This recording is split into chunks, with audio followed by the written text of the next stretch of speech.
Boa tarde, alunos.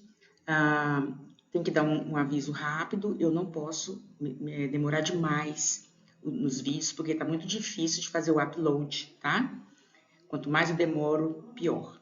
Então, vocês podem mandar para mim dúvidas no fórum, ok? Muito bem, vou falar sobre os elementos da comunicação. Nós temos o emissor, o receptor, a mensagem, o canal, o código, o contexto e os ruídos. E o que é isso? Na verdade, todas as vezes que nós nos comunicamos, nós usamos esses elementos da comunicação. Eu estou falando, eu sou o emissor da mensagem. Para vocês que estão os receptores, alunos do curso em EAD de Técnica em Administração. Qual é a mensagem que eu estou transmitindo? É uma aula de português instrumental, abordando os elementos da comunicação e as funções da linguagem. Qual é o canal? O canal é a plataforma AVA, Moodle, certo? Porque aqui que está, é o meio onde a minha mensagem está sendo veiculada. O código que eu estou usando é a linguagem verbal, porque eu estou usando palavras, e a linguagem não verbal. Por quê? Porque à medida que eu estou falando, eu faço gestos, não é? Eu mudo a feição do meu rosto. Tudo isso comunica. Tudo isso faz com que a minha mensagem chegue até vocês com mais eficiência. Qual é o contexto? A aula de português instrumental, funções da linguagem, elementos da comunicação. Tem algum ruído nessa mensagem? Tem, a partir do momento em que algo interfere, fazendo com que a comunicação não seja eficiente. Então, o ruído não é exatamente barulho.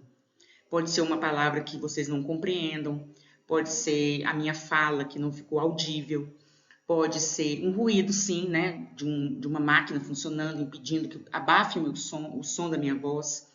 Então, a gente consegue comunicar usando esses elementos da comunicação. Para que você saiba qual é a minha finalidade, nós temos as funções da linguagem. Então, essas funções, elas trazem nelas o objetivo do uso. Se eu tenho uma função referencial, eu quero produzir um texto. Se eu uso a função referencial, eu estou produzindo um texto que vai passar informação. Então, para isso, ele vai dar prioridade a fatos concretos, a dados concretos, a fatos, a circunstâncias. Ele vai falar sobre um determinado assunto, como acontece nas enciclopédias, por exemplo, que abordam, por exemplo, o que é um vulcão, o que é uma campina, né? Qual é o relevo de alguma região. Então, ali ele vai informar como funciona aquilo, como é aquilo, ok? Outra função é a emotiva expressiva.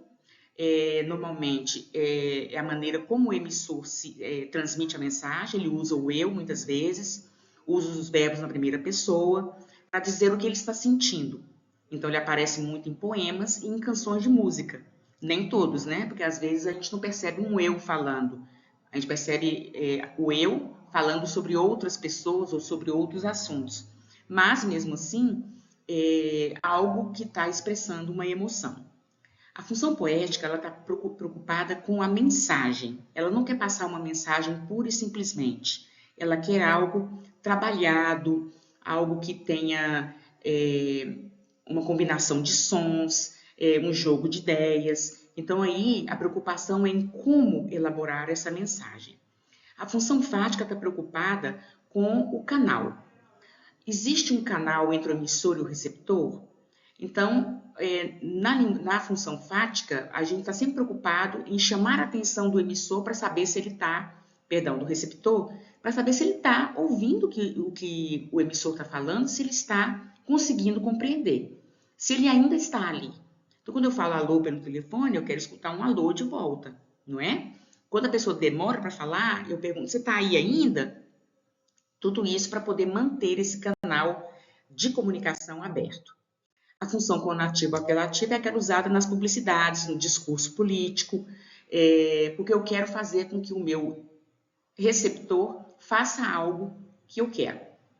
Então, a minha intenção é fazer com que ele faça algo que eu estou querendo. Então, para isso, eu vou usar imperativos, né? Faça isso, não faça aquilo. Eu vou tentar comunicar com ele, eu vou tentar convencê-lo a fazer algo. Então, é muito usado no discurso publicitário e no discurso político. A função metalinguística é aquela que explica a própria linguagem. Então, quando eu uso um dicionário e eu procuro lá o que significa laranja, aquela definição é a função da metalinguagem, explicando a própria linguagem. Então, usa-se o português para explicar uma palavra, para explicar uma frase, ok? Então, as funções são para isso e elas servem para que vocês possam dizer qual é a finalidade de um determinado texto.